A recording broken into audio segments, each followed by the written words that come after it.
Welcome to the High Performance Hockey Podcast. Today we're joined by High Performance Director for the Arizona Coyotes, Devan McConnell.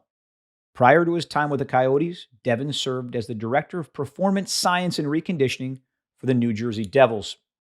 In this role, he oversaw the integration and application of sports and performance science technologies, systems, and practices.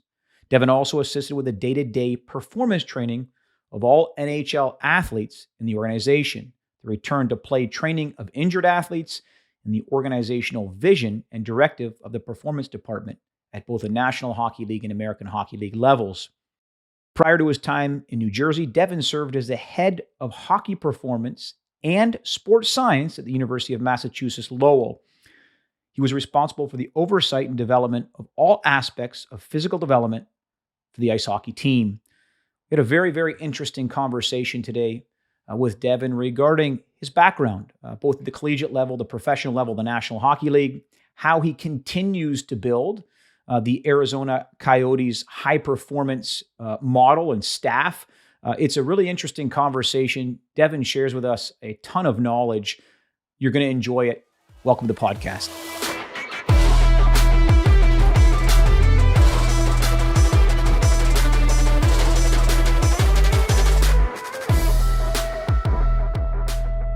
Welcome to the podcast, Devan. Thanks so much for joining us, my friend.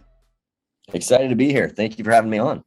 Yeah, buddy. It's exciting hour. We're going to learn a lot from you and about you in terms and measures of how you run your high performance department in the National Hockey League.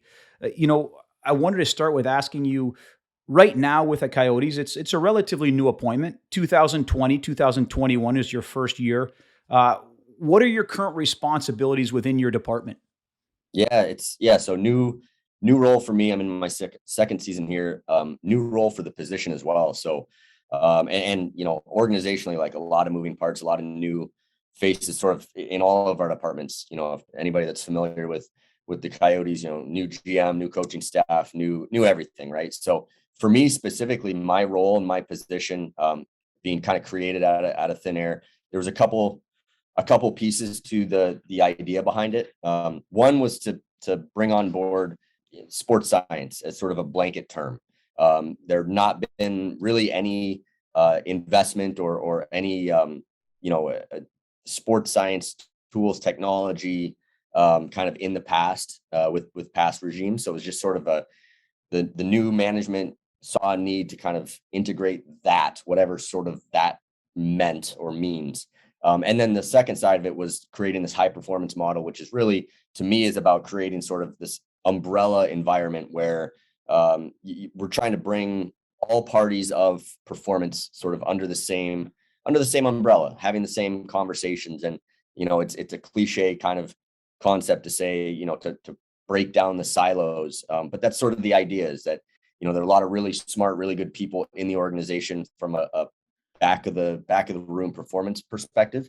And we wanted to add some other pieces to that, or I wanted to when I came in. But at the end of the day, it's really about collaborating and just bringing all of those different pieces kind of under the same umbrella so we can have the same conversations. Parlays perfect into my next question, which is really this idea of a high performance model. We've talked with several people in the podcast about engineering their model under different environments. And obviously with your background, you were in the college landscape before UMass Lowell, you were with the Devils, and obviously now being with the Coyotes. I talk about this idea of absorb, modify, and apply. In terms of your model, what elements in hindsight, now that you've created this model, what elements maybe that you looked at in university were you missing, or were you missing with the Devils? Has there anything that's been added recently that said, wow, this is a really important part of our model? Yeah, it's a great question.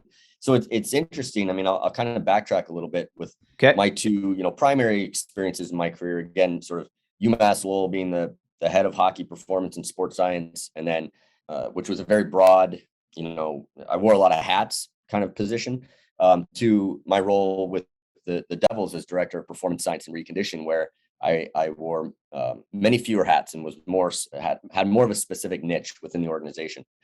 When I came here, thinking about those two perspectives, really, I think what my experience led me to is at UMass Lowell, when I spent, close to a decade there, creating this sort, I guess, quote unquote, high performance model. At least it was in my mind, or sort of a dry run, I guess, at the end of the day. But the thing was, I was the person.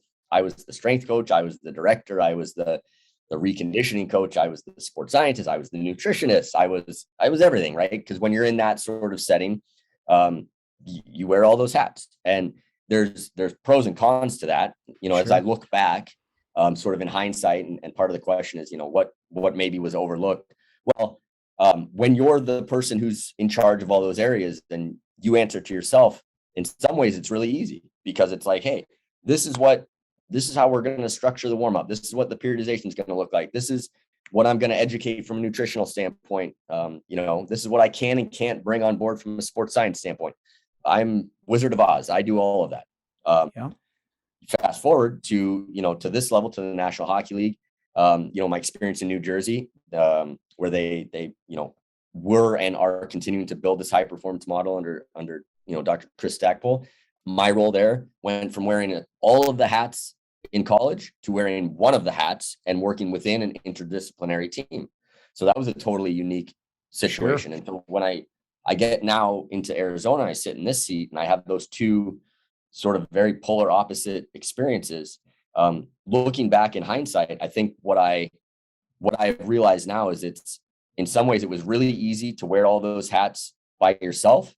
And it's really hard to almost not wear any of those hats and oversee all of that operation. And that's something that has definitely been part of the learning curve here, is, bringing in people that are way smarter than me to do these specific jobs, but then also finding a way to have influence on it, but keep my hands off of it to some degree, and then bring everybody in under that umbrella and have everybody interact together. It's a challenge. And that's probably, in hindsight, that's the thing that I didn't know very well, was the challenge of that job. Isn't it interesting? I think this idea of constraints, right? Like, when you're your own person, and obviously you have to have the coach buy in, but there's less constraints. You're running it. When you add those constraints, the extra elements, you're in a niche, but there's other people that are either working with you, underneath you, there are more constraints. There's more of a need for discussion, critique. Hey, I might agree or I might not agree. There's more people that, I guess, conversation and communication and within these models is critical. Oh, it's that's everything. It's everything. Because again, you're not now, now in my seat, and again, as my background, I am a strength coach. Like, that's my brain. That's what I've always been. That's my whole career. But it's like, that's not my job anymore. Right. Mm-hmm. I have two strength coaches here that are fantastic. But they have different backgrounds, and they have different personalities and different perspectives and different things that they've been really successful with. And so it's the communication thing is everything, because yes, my job is to create the vision and the mission and the direction and kind of the North Star.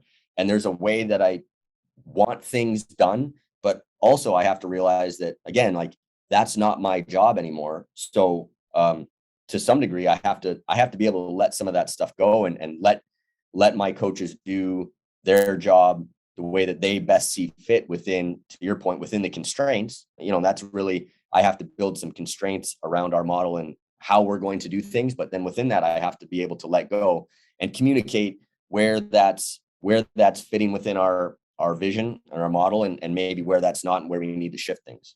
Let me ask you this off the cuff question. Based on your background, doing what you did at UMass Lowell, essentially wearing all those hats, do you feel that offered a competitive advantage to the seat that you're in now?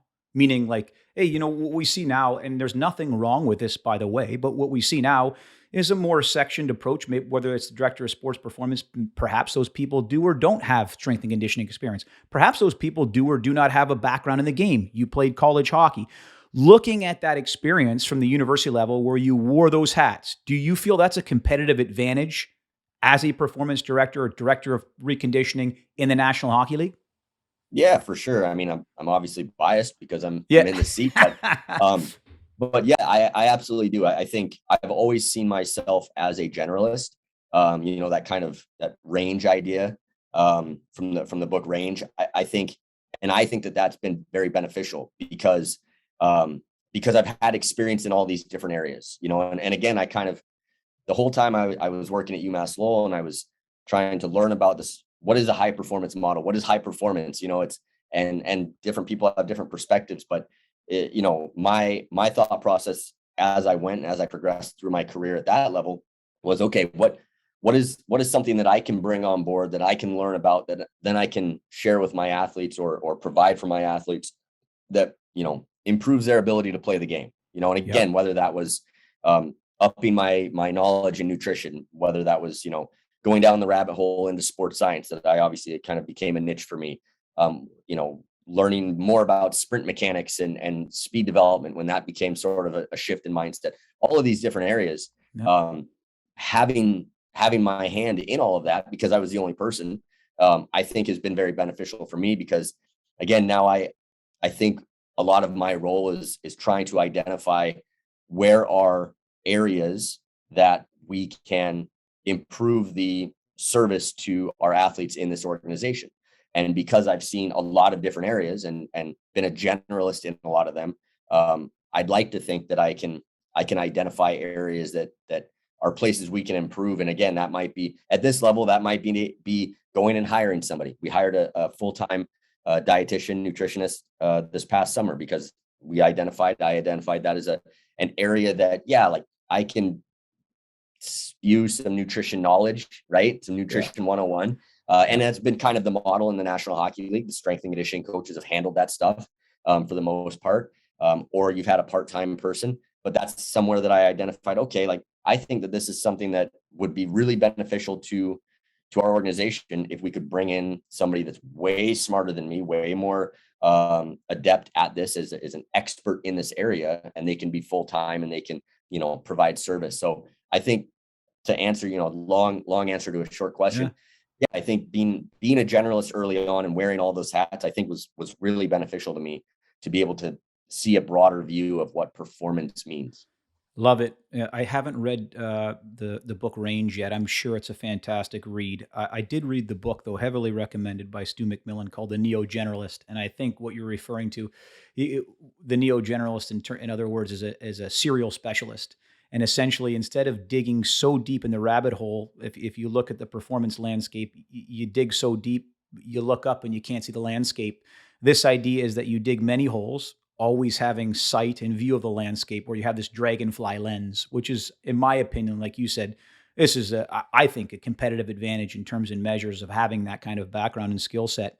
Regarding your model, this idea of putting this menu together, or these ingredients together, what elements do you feel are critical for a high performance model? When you say elements, do you mean positions? Do you mean, Yep. If yeah, yeah, maybe I'll specify it a little bit better. If I'm an athlete, and I want to have everything underneath the umbrella of high performance, if I'm looking on the outside in, or in the center of the hub, what would that encompass in your opinion? gotcha. Yeah. Well, for us, it's sort of I guess I would say a three-pronged, somewhere down the line, four-pronged sort of Okay. wheel, or spoke system, I guess. Yep. I guess I see it as sort of, all of these pieces, these would be your silos, right? Traditionally, but hopefully being able to bring them all sort of together and collaborate. But it would be, a sports science, strength and conditioning sort of arm, where obviously this is the nuts and bolts, the meat and potatoes of physical development, and the sort of crossover into rehabilitation, return to play scenarios. Then I would see the sort of medical department that is obviously, our doctors, and all that part of that sort of arm, but also our athletic trainers, our physical therapists, that then again is that bridge into, maybe into the strength and conditioning sports science area. They kind of Yep. cross.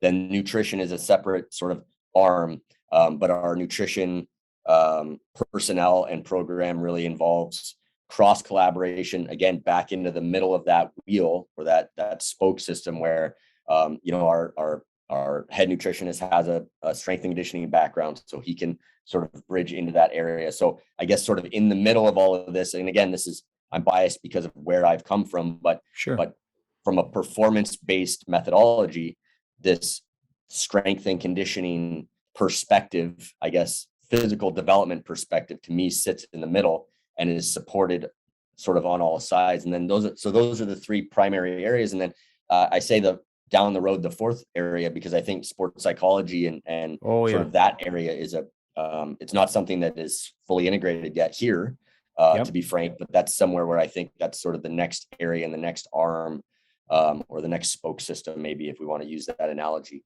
that I think is really important. And that, so those pieces, I don't know that there's something that's specifically in the middle. Again, I think from my lens and the hat that I've always worn, I'm biased to sort of the strength and conditioning area, but it's really more sort of, I almost see it like a three-dimensional, like the athlete is the ball in the middle, and then all of us are sitting on the outside of that, and then specific individuals on the outside of that, all supporting that individual in the middle. Yeah, that makes plenty of sense. It kind of reminds me a little bit of the four coactives with Fergus, right? You got your technical, tactical, which essentially you're taking care of it with the coaching staff. Then you got your psychological, your physical, and all underneath, one roof. Very interesting. Let me ask you this question regarding the model. If at all, what are in terms of measures of when the season concludes? Perhaps it's every week, perhaps it's every month, but how do you objectify the success of the model? Do you sit down and have, exit meetings with the strength coaches? Do you sit down and have exit meetings with the nutritionists? How do you essentially objectify, or how do you review to iterate and continue making progress within the model? Yeah, another really good question. I would start by saying I think it's very much a work in progress for me to sort of build that into my system, into my role as the performance director. How do I create a system? That's where my mind always goes, is creating systems, right? So how do I create a system around that? It's certainly, daily communication and collaboration with all of those parts, but from a formal standpoint, some of the things that I've done and am planning to do and we will do is, your typical kind of preseason, mid-year, postseason review, where we do sit down one-on-one and we talk about, strengths, weaknesses, goals. What do we want to develop? What's from an individual standpoint, from a group standpoint, and then trying to work back and say, okay, what worked really well and what didn't work well, and so how do we, trying to identify those things and then build plans around that. And to me, that's an iterative process. I don't know that that's a journey that ever finalizes, right? Because there's always going to be something that, until we've won the Stanley Cup and we've got 0 man games lost, there's something that can get better, right? There's Absolutely. always in all of our areas. And so again, I think that's the benefit of, this model, as if we want to call it that, this high performance model and high performance director kind of role is pretty new in the National Hockey League. There's only a half dozen or 10 people sort of in this seat. Only that many organizations have created this so far. Sure. But I think that's one of the big benefits of that is having a central, job, a central person. Doesn't have to be me, but the person in this seat, pulling all of these areas together and asking those questions and creating the plan moving forward.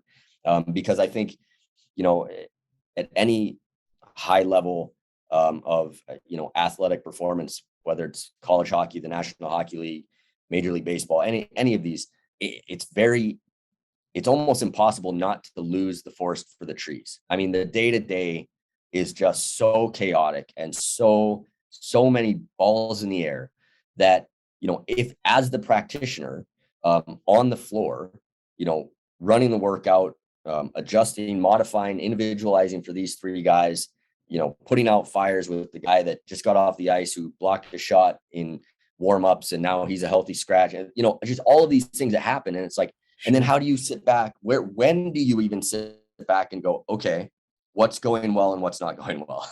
And where can we improve? Because you're in the fire. And so these types of roles, I think that's one of the big benefits to organizations, is just having somebody who's, again, I'd like to think is a generalist and has domain knowledge in all of the areas, but whose role is not necessarily to be in the fire constantly. It's to sit on top and go, okay, I'm seeing the bigger picture. I got the 30,000 foot lens going on. And I can start to ask some of those questions and start to probe some of those things and go down different rabbit holes. Today's episode has been brought to you by Physical Preparation for Ice Hockey, Biological Principles and Practical Solutions, and the Gain Go Grow Manual. This is a 2-part book series exploring training the intermediate and advanced level players. Book number 1 explores training the intermediate player.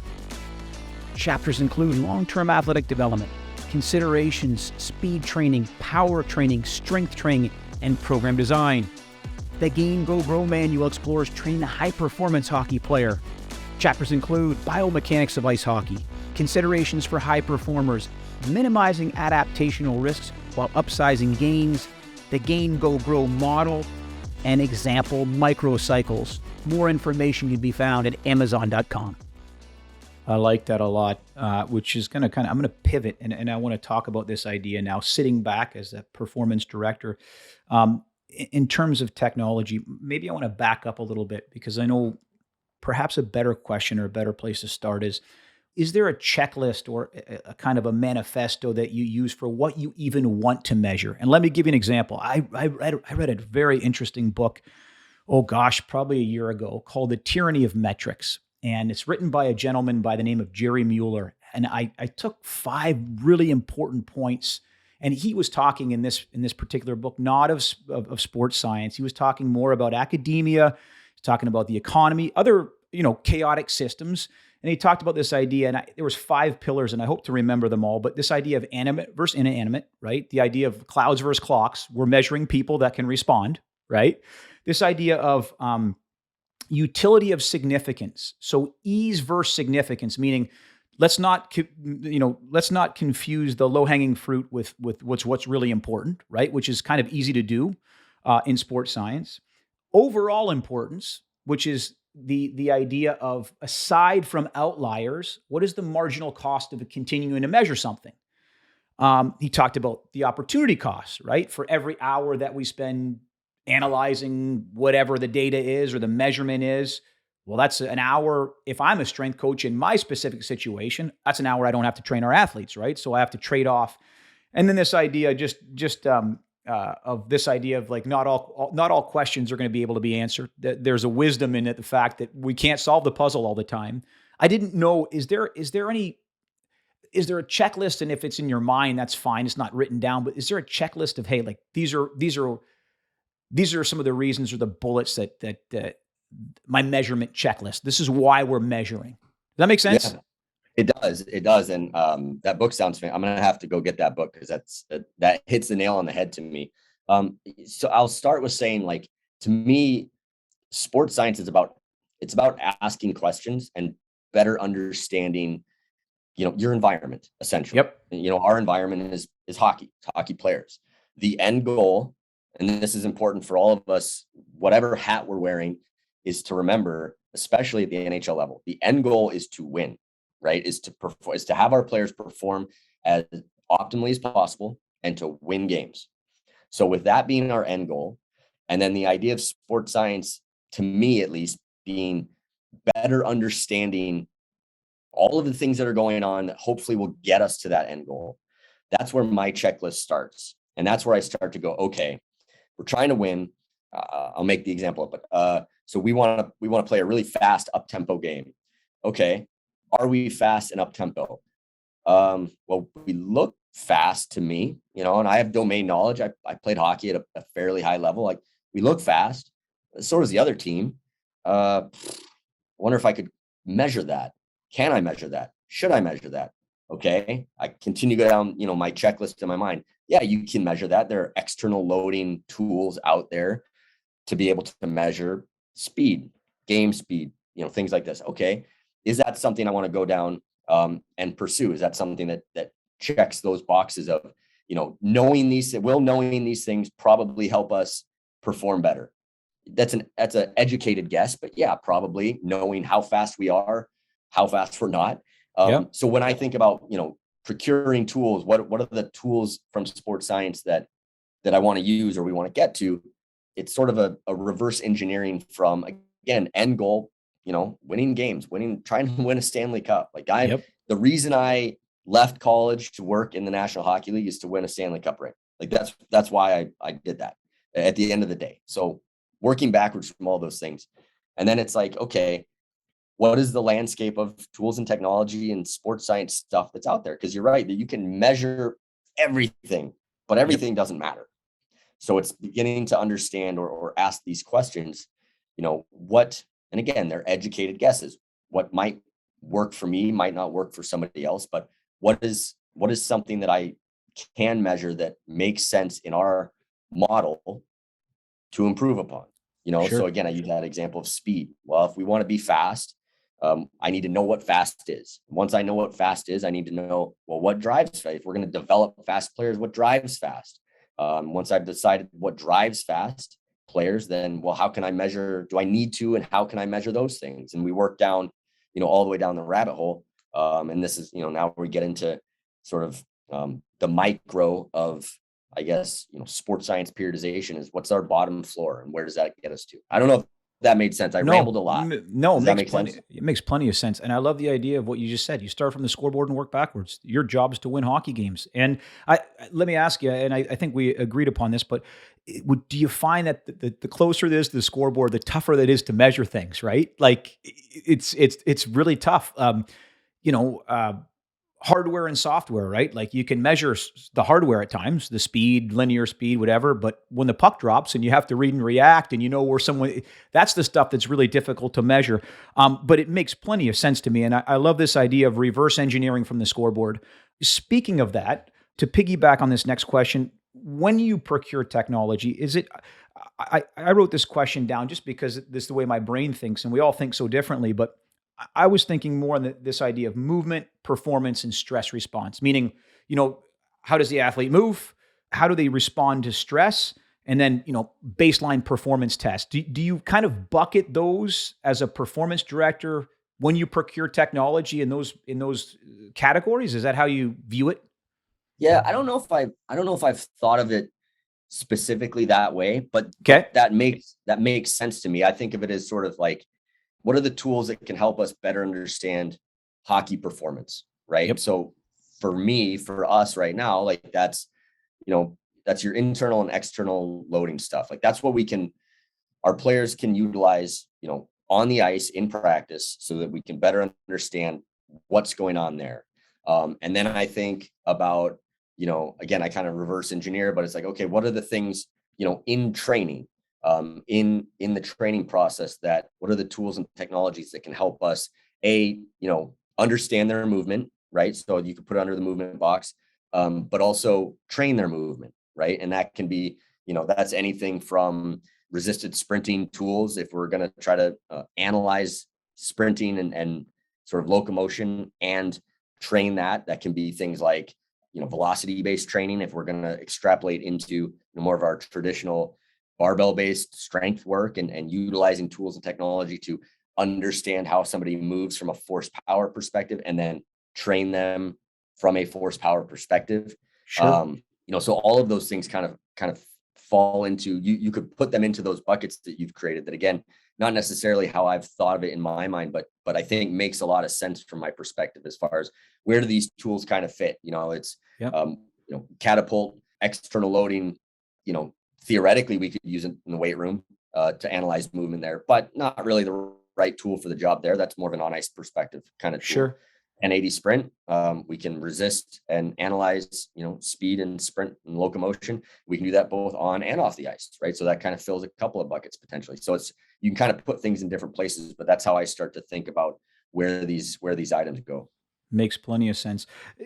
When is the question that I have next for you? When do you collect measures that we're fond, and I've heard you say this in the past, testing is training, training is testing. How do we integrate this in? A two-part question. Number one, regarding the importance of baseline measures. And I'm going to throw in my own bias here, and you can agree or disagree.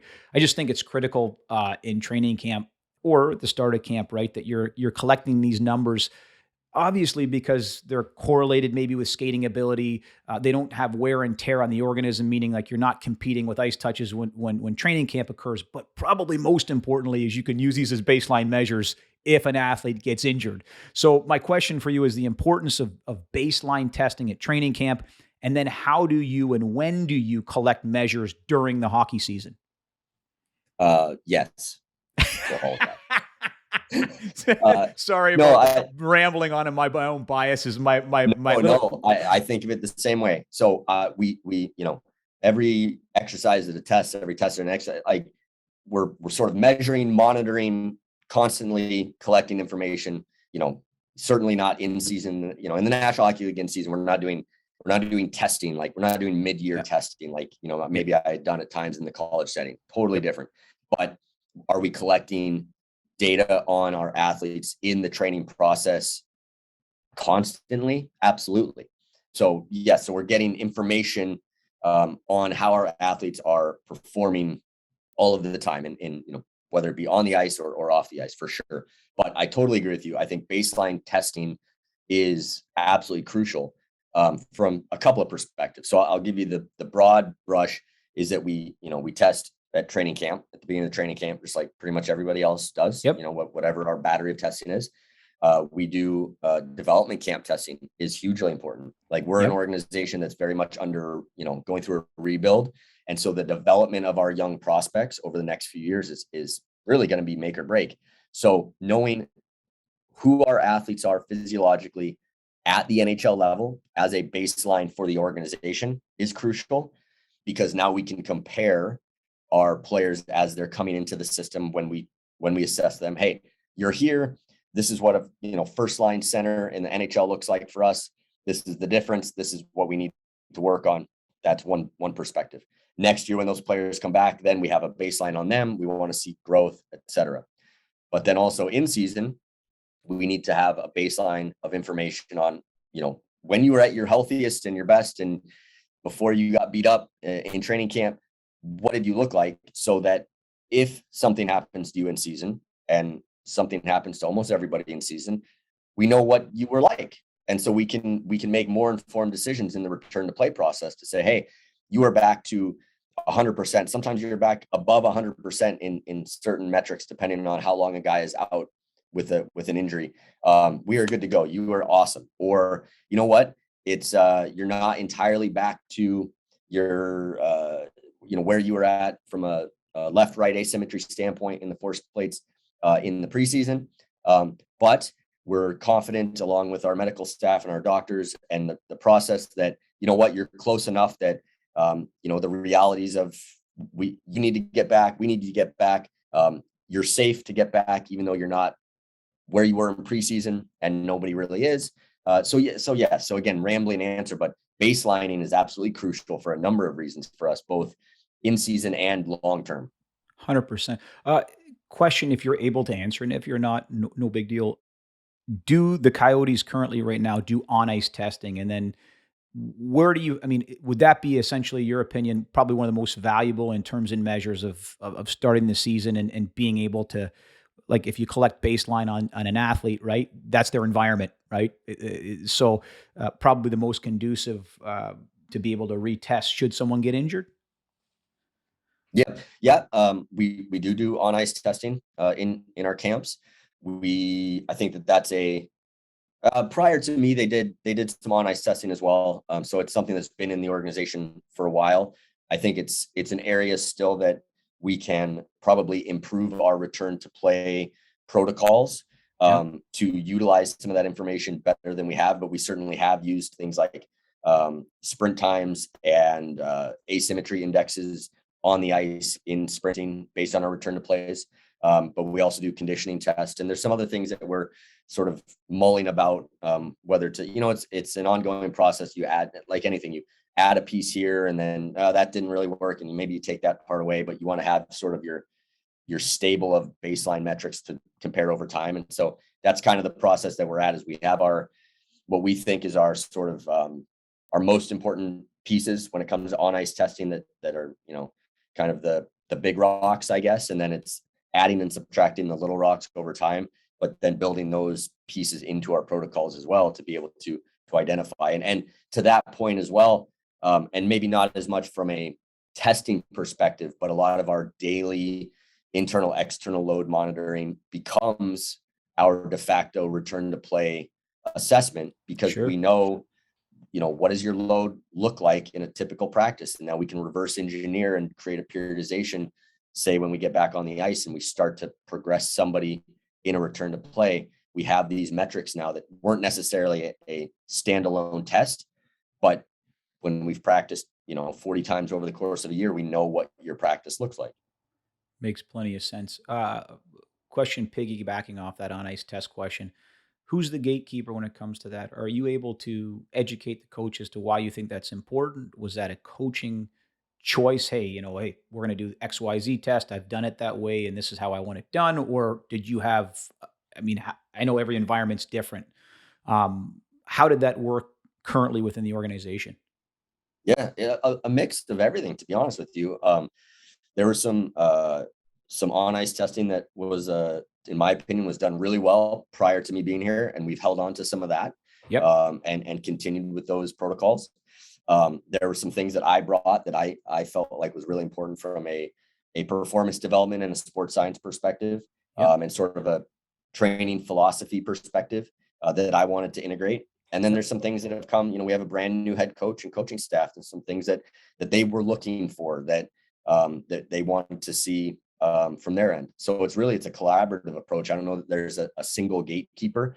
I guess at the end of the day, I have you know, I get to decide what tests we actually run because I'm the one running it. But it's been a collaborative approach across those areas, and as well with sports med too, to say, hey, what are the things, not necessarily that they had a test in mind, but what are the things you want to look for, the areas that you want to pay attention to as well, and how can we potentially build that into what we're doing? Great answer. Want to pivot one more time here. I want to talk about this idea of applied intervention. Great. It's great to have all the testing metrics. It's great to have all the numbers, but when it comes time now to take these numbers and put them to life, add color to them, right? So the application, and I want to go over, and because I want to make up a fictitious athlete. So we'll call this player X. Perhaps this athlete's coming back from a lower body injury. Maybe it's an MCL grade 2. I want to start by asking you, what do you feel the difference between, and I know you could probably go on and on about this. Dan Pfaff calls this the Wild West, right? This idea of the difference between return to play and then return to actually, return to train and return to play. What do you feel the differences are there? Is one just, hey, you're safe in a controlled environment? Other one that, hey, man, you're in a chaotic environment. A lot of things are changing. What do you decipher the differences being in these environments? Make sense? Yeah, Dan hits the nail on the head as usual. It's the Wild West for sure. And I'm not gonna pretend like I or we have it perfectly nailed down. Yep. I think organizationally, I think we do a good job. For us, I guess gatekeeper, if you want to use that term, from a return to play, from a sort of a clearance perspective, is our head athletic trainers, our medical staff. At the end of the day, if an athlete is injured and in a return to play, I myself, our strength and conditioning staff, we're the support for that person. They make the final call in that area. But I think we have a really good staff where we collaborate, and bring different ideas to the table. So there's a, quite frankly, there's a subjective eye of the beholder test. We've got people in our organization that have been doing this for 2,000 games, and they, their data set in their mind is way broader than any data set that I have from force plates or catapult. Yep. Or whatever. So that's a very important part of the continuum. Using our data to help drive, or set some constraints around the progression in the return to play. And then, for us, I guess it's pretty typical that our process is sort of, in this fictitious example, lower body injury, return to play. There's an acute stage where it's very rehabilitation based. That becomes sort of a middle ground area where it's a physical therapy dominant / strength and conditioning supportive environment. And then that starts to shift to be a little bit more S&C based, with a little bit more support from medical and PT. And then sort of at that same time is where we start to transition probably more specifically onto the ice. And those initial, return to skate sessions are, depending on where the athlete's at and what the extent of the injury, very, very low level. We would call that a public skate, right? Yep. And so we've gotten up to an area off of the ice that we feel the athlete is, progressed to a certain level we're very comfortable with. But it's almost like we take 2 or 3 steps from a cautionary standpoint back as we get on the ice to be super, super careful. Can you just public skate? Can you go around, no stop starts, 50% speed, whatever? And then once we've done that, and again, we're clearing these constantly. Like, where's the athlete at after they get off? Where's the athlete at the next day after they've responded to these stressors? Because every one of these players is different. And then it's starting to use our data really to start to implement a sort of a linear periodization to our skating and off ice plan. And now we're trying to coordinate stressors, our on ice days and our lower body stress on the same day, and our recovery or our upper body and soft tissue work on the next day. And so we're planning this from a macro level, what you and I would think of as periodization and strength and conditioning, but we're pulling in these different areas. And now we're pulling in our nutritionist, and what kind of interventions can he help to make at these different stages of return to play. And then finally, as we've progressed up and we've gotten our different loading metrics and intensity metrics up to a certain level that we feel comfortable with, to then sort of hand off to the coaching staff and say, okay, this player is now returned to practice, but in a non-contact jersey maybe. And there's certain drills that we're going to allow, but we're going to have a cap on the load, and we're going to pull them off at a certain point. And then there's going to be a point in time where it's going to be full go into practice, not games yet. And we're going to evaluate on the back end. So no restrictions, there can be contact. There's no loading prescriptions for me, but we're going to evaluate that player the next day or two. And when they've cleared those hurdles, now it's probably hands off. Now this player is ready to go. So that's, I don't think anything ever works quite that smoothly, but I would say that that's sort of our checklist as we go. And those are the different individuals that are responsible or have a voice in that process, and to different levels as we go through the process. Want to ask a couple more specific questions in that process. Let's take this hypothetical athlete again.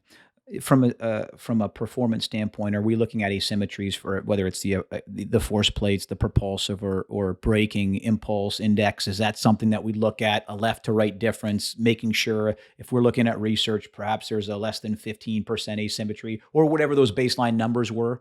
Is that what we're looking at, from a performance standpoint? Would I be accurate? Something similar?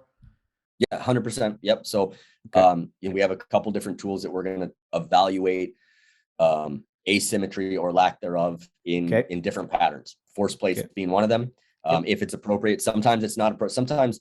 Sometimes it's appropriate for a hockey player to skate at relatively high intensities, but it's not appropriate for them to jump just based on what that is. And so maybe the force plates go out the window. But if it didn't, force plates are absolutely one of our standard tools that we're going to reevaluate based on baseline. Like if you were a 4% asymmetry to your right side in average braking force during preseason, and you're within a certain range, at this point in the return to play, we're comfortable with that.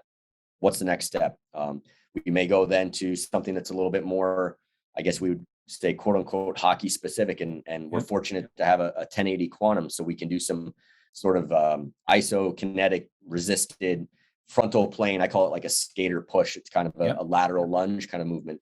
And again, that's something from our baselining in camp, from a performance and a asymmetry return to play standpoint. Okay, where are you there? Like, you're pretty good. You're pretty much back to normal. Your force output both sides is pretty good. We go on the ice. Again, fortunate to have some tools that we can evaluate asymmetry and stride output left to right on the ice. So we're sort of checking all of these boxes as we're walking through this continuum. Yep. Exactly. We're almost building a case. Sometimes we're building a case for the player to convince them, hey, you're good. You're good to go. Look at all this stuff. Or sometimes we're building a case to pull the reins back on the player. Yep. Sometimes we're building a case with the doctors. It kind of depends, but it's that mindset of, okay, we check this box. What's the next sort of more specific or more intense thing? Well, we check that box and we get to this next level, and can we check that box and we keep moving up the chain? I like that. Regarding your use of internal and external load in the return to play process, specifically, well, let me ask a broad-based question. Are we looking for a certain percentage, whether that's 90% of practice load or 90% of game load? Are we looking for a certain percent before we clear that athlete? And then my piggyback question, specifically with external load, or what are the metrics that you think are really important in this process in the return to play from the external load standpoint? Yeah. So for me, I'm looking at getting our primary external load metrics basically up to or slightly above what the player's average practice loads are. Got it. Because at that point, the reality is if they're cleared for full practice and can now practice once or twice, if now they're cleared to play. We're not going to get them to game loads until they play games. It's just not going to happen. So it's our job to get them to be able to handle practice. And then again, how not just did you do it, where are you tomorrow? Like, did you, withstand that stress or adapt to that stress? So yeah, so I'm trying to progress us up to basically practice loading. Yep. And then within that, what are the kind of key metrics that I'm looking at? Again, my big rocks are, we use Catapult. So player load, which is our sort of global loading metric. How much work did you do? And then I'm looking at max velocity. Are we getting, have we touched on max velocity, or at least sort of above, 80% of your max V? I'm looking at A cells and D cells in a practice. How many times do you stop and start? And then the intensity at which, or the speed at which you stop and start. So those are some metrics that I'm going to look at. Yep. And then within all of that, from an internal loading standpoint, how are you responding to that? Does your heart rate trace, does your trimp level, is it similar doing that work to what it was before you were injured, right? So not only can you mechanically do these things, but internally you can, the cost of doing business is on par with what it used to be. So that tells me, physically you're able to withstand these stressors or apply these stressors and adapt, but also sort of from a physiological cardiovascular system, you can handle that and recover from it. Understood. Makes plenty of sense. A question that's related but not related. So let's take this situation that we're talking about as return to play for a player. Let's take this off the table right now. But I want to ask another external load question. I don't work with this technology on a daily basis, so I'm asking this out of curiosity. From your experience as a practitioner, do you feel like take return to play out of the equation? So using it on a daily basis, do you feel that after you've used it, it's more objectifying hunches that you've already had, or new insights that, wow, I did not get, and this is a game changer for me, like aha moments? Was it more of the former, more of the latter, or is it somewhere in between? Yeah, again, I would say it's somewhere in between. I think for Okay. sure, I think a lot of it sort of solidifies my, internal knowledge of the game. Like this Yep. is, again, I like you, I played all the way through college. I've been in hockey for 30 plus years, right? So I know the game, but that can be dangerous too, because sometimes you think you know it because you felt it, but it's a little bit different objectively, and that's Sure. certainly also the case. So for me, external load monitoring is a little bit of both. Sometimes it's like, yep, that's what I thought. That's exactly what Yeah. I thought. And then sometimes I'm like, oh, but actually that's really interesting, and actually it's funny. As an example, recently, Coach Boyle, Yep. mentor to both of us, obviously, has been Yep. having a great sort of Twitter discussion in the lacrosse world as far as distances covered versus distances run, right? Yep. And his kind of, I don't want to put words in his mouth, but to paraphrase, yeah, an athlete may cover X number of miles in a game of lacrosse, but they're only doing, they're really only sprinting this much. So you shouldn't Yep. probably, run 10 miles to condition for the game when really you're sprinting, 10 meter sprints at a time, Yep. that kind of Yep. idea. And so I intrinsically kind of understand that concept in hockey, but looking at some of our data from practices, both in real time and retrospectively, seeing how much distance we cover at what we call high speed skating, which is like above 80% max velocity, Yep. is actually relatively smaller than I even thought it was. When we look at some of the NHL tracking data, players get to top speed much less frequently, and they cover less distance at top speed than I even thought. So I've always seen the game as a very acceleration biased sport Yep. where max velocity happens, but not the primary sort of locomotion of the game. So I've always believed that and seen that, but then to see the data sort of confirm that, but also detail that maybe even more so than I realized, has been really sort of eye-opening. And that's just been in the last few days, having some of these discussions with Mike around some of these areas. Interesting. Bringing back to the return to play, more of a comment. I just wanted to throw this in there. And I know I've recommended this book on the podcast before. I thought it was a fantastic read. If you haven't read this, I'd be curious to know your thoughts. But there's a couple individuals that have had like massively profound impacts on the way I think. Karl Popper, one of them, a philosopher. The other one was Gerd Gigerenzer. And I heard of Gerd's work through Mladen Jovanovic. And he's got two books that, in my opinion, must reads. Nothing to do with strength and conditioning, everything to do with strength and conditioning. One's Risk Savvy by Gerd Gigerenzer. The other one's Gut Feelings. And this idea that he talked about in gut feelings is making decisions under uncertainty. And one of the things that he talked about was a fast and frugal tree. It's not a decision tree. Decision trees are overly cumbersome and information snobby. There's just too much. There's too many working parts. It's hard to make decisions. And one of the things I thought was really interesting is essentially he called this idea fast and frugal tree. So you have three things. You have a search rule. So you have 4 or 5 of these, maybe even 5 or 6 of these big anchor points. You have a stop rule, and then you have a decision. So for example, return to play, right? Let's say the athlete has an MCL. Your first decision, or search rule rather, the athlete had full range of motion. No, you're not cleared. The athlete, yes, next step. The athlete has 90% of strength maintained. Nope, not cleared. Yes, next step. The athlete has 80% TRIMP scores. You get the idea, but it gets to be more and more specific until you've got that fast and frugal decision. And obviously, in a situation like this, you have everyone, your strength coach, your performance director, your PTs and your ATs creating these search rules. But I thought it was a really unique way of thinking in chaotic environments. Anyways, Gut Feelings, interesting book. Return to play communication. I've seen your work at the university level and some of the plots and the graphs that you've put together. I find it very fascinating. My question is a couple things. Athlete management systems, do you use them? And if not, why, or why do you use them might be a better question.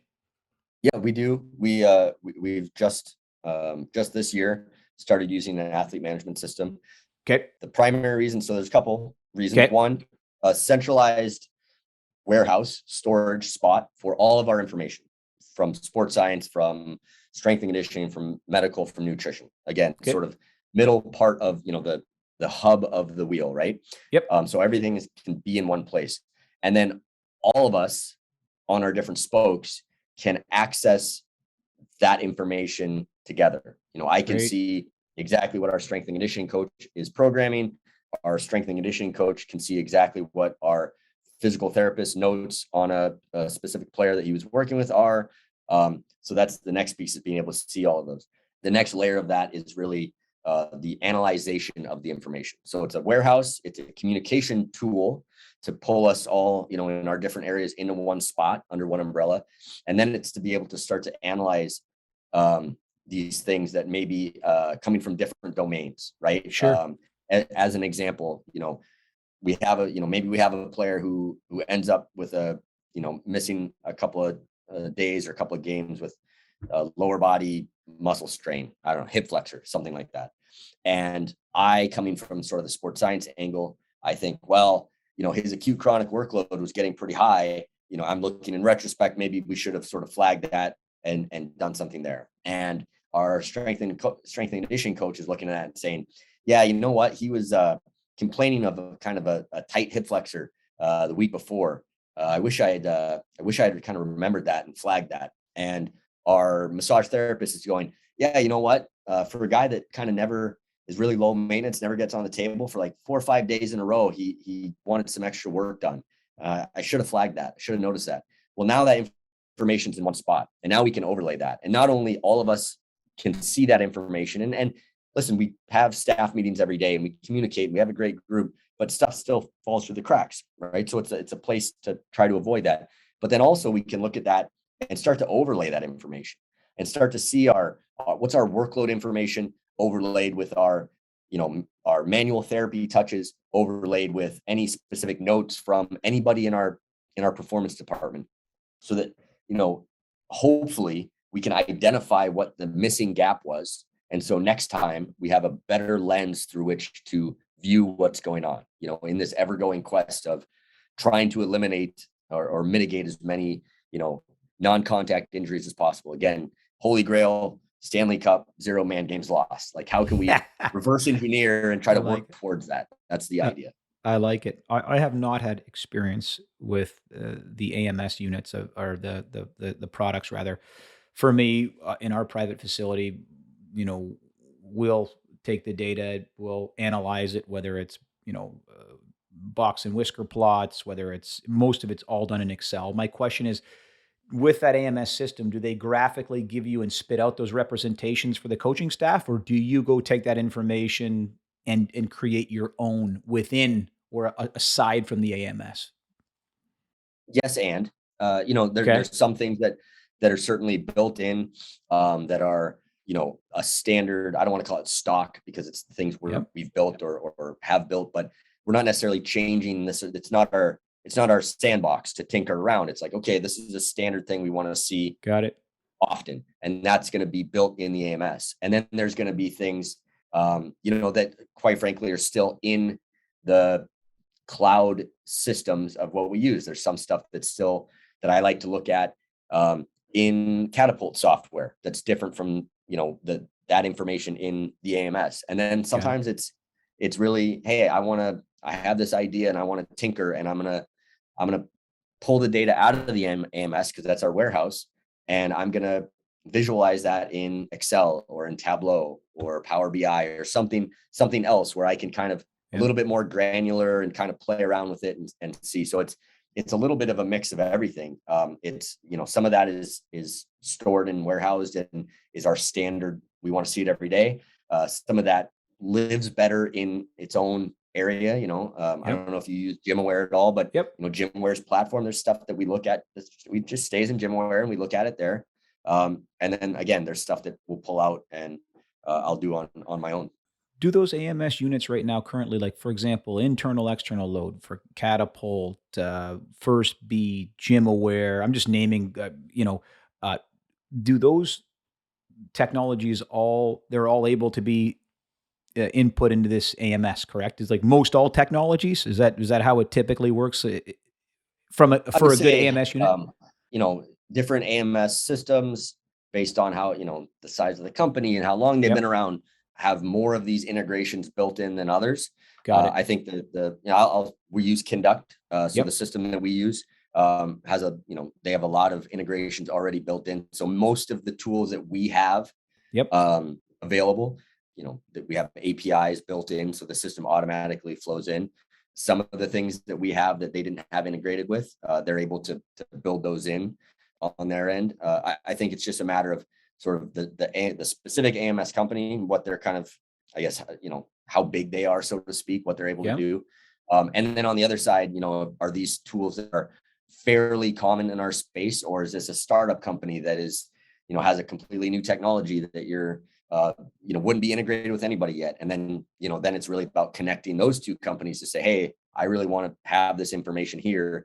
Can you provide this and you accept this, and put those things together? So again, it's sort of a collaborative approach with that. Got it. From your experience in terms of communicating data, and I'll be specific when I say this, let's say it's to decision makers, coaches. Has there been a style or a format that you really like in putting the data to life regarding the graphical representation? Is it a bar chart? Is it a box and whisker plot? I know it depends, and it kind of depends what it is you're trying to plot. But if there was an overarching way that you said, hey, I really like the way this looks and I can explain this and bring it to life, is there a certain way that you like to communicate the data? Yeah. It depends. It's and honestly, what I've learned is it depends much more on who you're communicating the data with. And how they want to receive it, right? So true. Yeah, absolutely. I like to do, bar graphs and overlay line graphs with it, and area charts, that type of visualization speaks to my mind, but some people in our organization, they don't want any visualization. They want 3 bullet points. My job is to give them 3 bullet points. That's right. Right? It's not I really like this bar chart. This looks great. So true. Yeah. That's not it. I haven't done a lot of work with whisker plots. It's never been sort of in my wheelhouse, building things that way. So just personally, not a tool I use from a visualization a lot. But I would say more often than not, it's a mixture of data table, try to simplify and provide some numbers, visualization, whether, depending on what you're trying to visualize, but bar charts work well with a lot of the stuff that I'm doing. And then a quick summary. And a lot of the reports that I'll send out to broad swaths of the organization, there's different people that want to see it different ways. So if I can have a couple different ways to explain that information in a concise format, that's sort of my approach. I love it. Final couple of questions here. What do you feel? I know this is a broad-based question. What do you feel like the future is of a high-performance model in the National Hockey League? I mean, the first thing I think of, honestly, with that question is that it's going to expand the thought process and the position. My position specifically, I think it's going to expand across the NHL landscape. It's every NBA team, every NFL team, every EPL soccer team, every high-end rugby program, like every Olympic committee, like all have this. It's a catch-all term, right? But performance director. Mm-hmm. The NHL only has, I think there's only, again, 8-ish, 10 people maybe that have this role in their organization. And I don't know how everybody's doing it, but so the first thing I think is it's going to expand. I think organizations are going to, start to see the benefit of, again, that specific role whose job it is to sit at the 30,000 foot viewpoint, but be a somewhat of a domain expert in all these areas. That for it's always been the general manager is the 30,000 foot view, but just like in college athletic departments, the AD is a 30,000 foot person. But we've realized in collegiate sports, Bob Leo talks about this all the time, that person is not necessarily, they don't know anything about strength and conditioning or sports med or nutrition or whatever. So this, 100%. For me, I think my job is sort of just in the middle of that, to explain up and create a vision down. So that's the first area that I think we're really going to see a change in the NHL. It's just the model being brought on board in more areas. And then I think it's probably just going to be an expansion of the skill sets underneath that umbrella, right? Like it's very uncommon to have a full-time dietitian or nutritionist in the NHL. That's a skill set and a role that I thought could be really valuable and has been extremely beneficial. Somebody else is going to sit in the chair and see a different area that's going to be really important to their organization, and they're going to bring something else on board. So it'll be an expansion under the umbrella to have more skill sets within that general framework. Love it. Last question. Pendulum swings. Talk about it a lot with fellow colleagues. Where do you feel the pendulum's currently swinging right now in high performance? I don't want to bias your answer, so I'm going to zip my mouth. But are we focused too much on certain things at the expense of others? Where do you think we are right now? I think we are probably swinging too far towards the side of data and analytics being the only driver or the very primary driver. I sports science and advanced statistics analytics, I'm going to put together in that.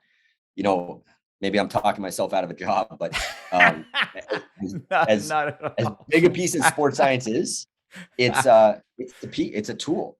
Like, the use of Catapult. I keep coming back to that specific tool that I use, but outside of my walls and my space, like there's a lot of people that think like, oh, external load monitoring, like that's the thing that's going to tell us the answer. And it's like, no, it's just a kettlebell it's a tool. Sometimes you use a kettlebell, sometimes you don't. External load monitoring tool, like I think really powerful. And I think there's a lot of information there, but like sometimes it doesn't matter what the player load is. Like, it doesn't matter. Like, sometimes it does. So I think we've swung too far to that side maybe to be too excited about being able to analyze everything, and we've forgotten the human side of things.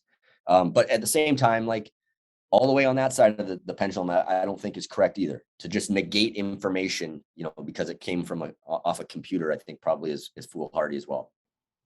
Our guest today has been Devan McConnell. Dev, thanks so much for joining us, my friend. Appreciate it, buddy. Thank you.